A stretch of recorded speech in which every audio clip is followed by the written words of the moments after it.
To the video. In this video, we will learn the basics about array.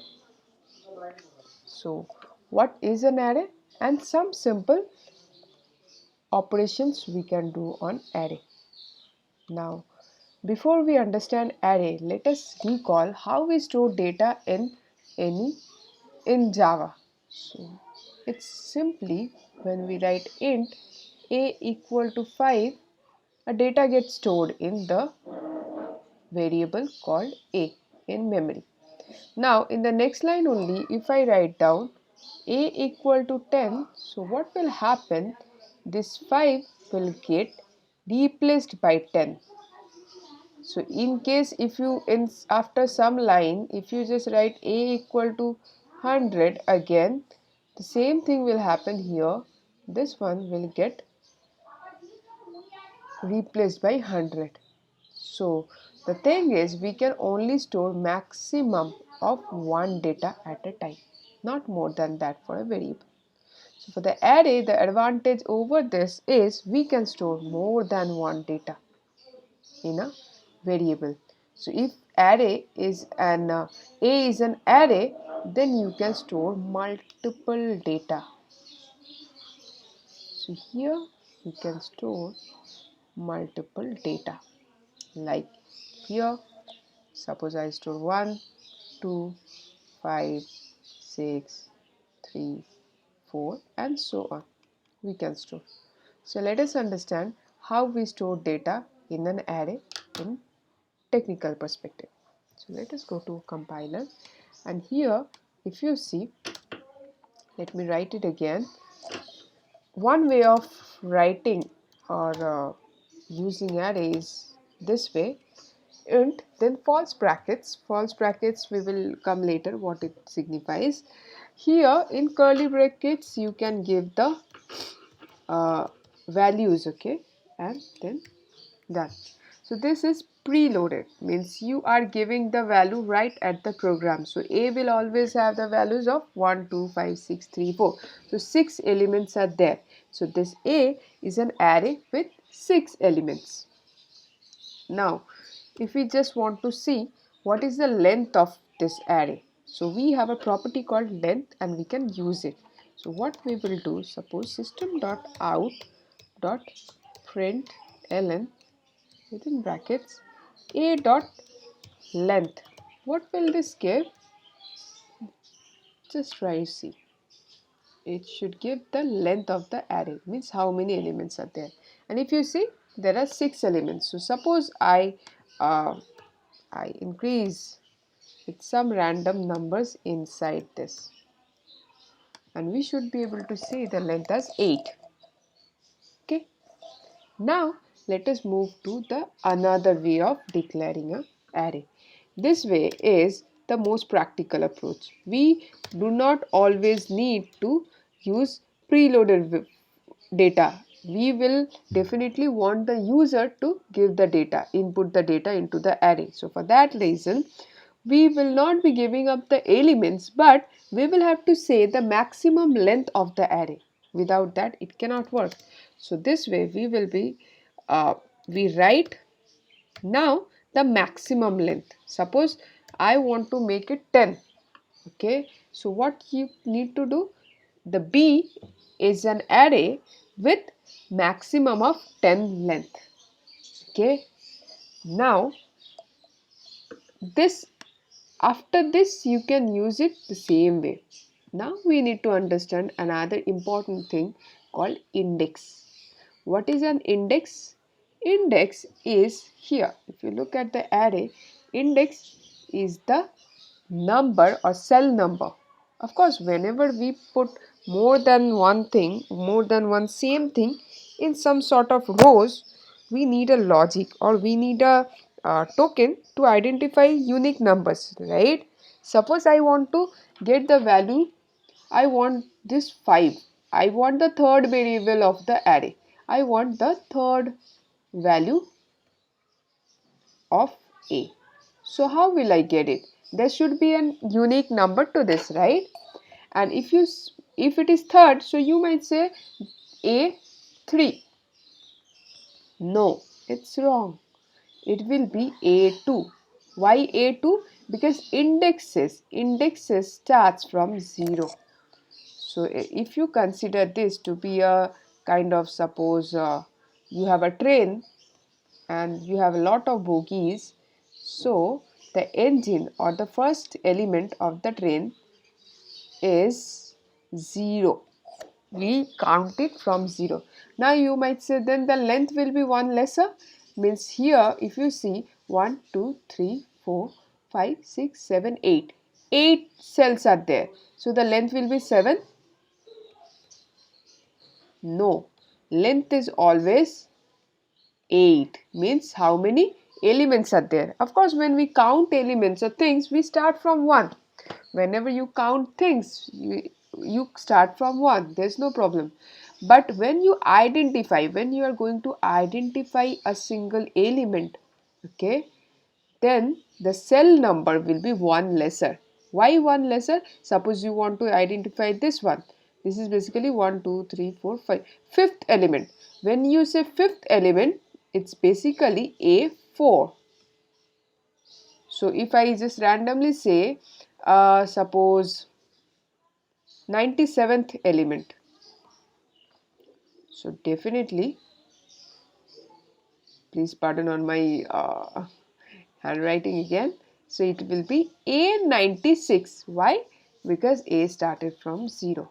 Let us see the practical approach of it. So here, let us take A, because A is already having values. So what I'll do is I'll print the values of A. Now if you see, we have 8 elements, alright. So we cannot, one way to do this is we can repeatedly keep writing system.out.println for 8 times, and what will be here? A0. If you print A0, let me show you what A0 prints. It will be the first element. Let me just alright, let me just remove this length because we do not need for the time being. And the first element is 1. Do you see? Now suppose I want to get 12. 12 is my fourth element. So in that case, what we need to do, as we learned, it will be fourth element, so it is going to be 3 as the index value. So when it is coming to index, it will be 1 lesser. See, we got 12. Now, if we want to get all the 8 numbers, we will repeatedly have to keep on writing system.out.println, next line again, next line again, next line again, this way, right? And we will have to do 1, 2, and imagine we are writing, suppose it is just 4, 5 elements or hardly 8 elements, and now over the time we will be wanting to write hundreds of elements. We cannot do it this way. Of course, you have a better way. What is that? You have loop to do it for, correct? So what we will do? We will be using for loop. So for, now you need to understand how to adjust this for. For, suppose we are taking a variable called index. So this index will be having what is going to be the starting value. I will be starting with 0. Why? Because I told you already that the index starts from 0. First element is always in A0, not in 1. We will see also. So index will be, initial will be 0. What is going to be the maximum? The maximum is going to be, if you think here, if you see, the maximum, that is the 8th element, is of course 7, A7. So if we have maximum of 100 elements, then definitely the index will be maximum A99. If we have 50 elements, then the index will be maximum of A49. Okay, so here also the same thing. That means it will be 1 lesser than length, we can say, because number of elements we always have in A, correct? So 1 lesser than length is going to be my maximum of the index. So here also we will do the same. Index how many times should it repeat? Less than a dot length. Why less than, not minus 1? Because I am intentionally doing this, because anyways if we put only less than, not equal to, it will go till if it is 12 elements, it will go till 11. When 12 will be coming, it will be equal to, so it will be breaking the loop. This is very much basic concept of for loop, so I'm not going more into detail. Index plus plus, and then so now here, 1 second, let me just try to make it a bit more. Yeah, here it will be a index. Now let us see what is appearing. Do you see? All right.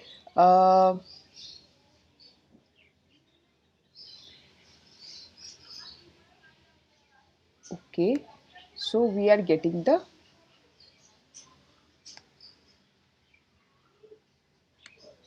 something is wrong.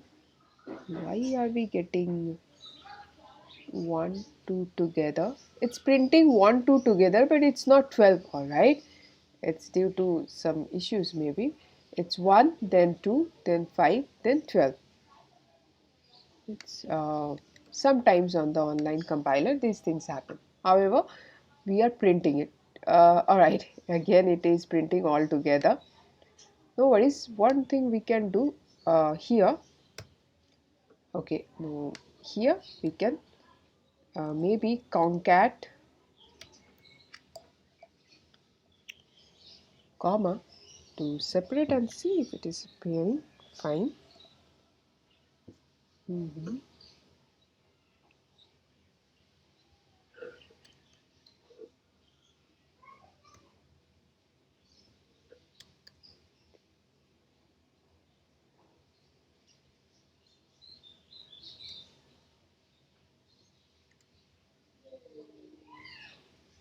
Okay, so no problem. Anyways, you are able to see the elements. Now, as I told you that I'm printing from 1, so it is index 0. So by mistake, if I put 1 instead of 0, what will happen? It will start from the second element. You will be able to see. Do you see? 1 is missing here. It is starting from 2. 2 is the second element. Second element's index is of course 1. So I tried my best to make you understand about the index and the length, and now you just try with your all the things you understand at home. Maybe using this way, definitely you will not be getting in your exam the preloaded values. You will have to take input from user, and as you are understanding, taking input is also going to be used by loop. You will have to use for loop to take inputs for the array B. Maybe 10 counts you will be repeating the loop, and you will be able to use the scanner class so that you can take the integer values for the array. This way we can continue with dealing with array. Basically this is the basic part. Over the time you will be learning to do iterations, a lot of iterations on arrays, but this is the basic thing that will help you to understand more on this. Thank you so much. See you in the next video.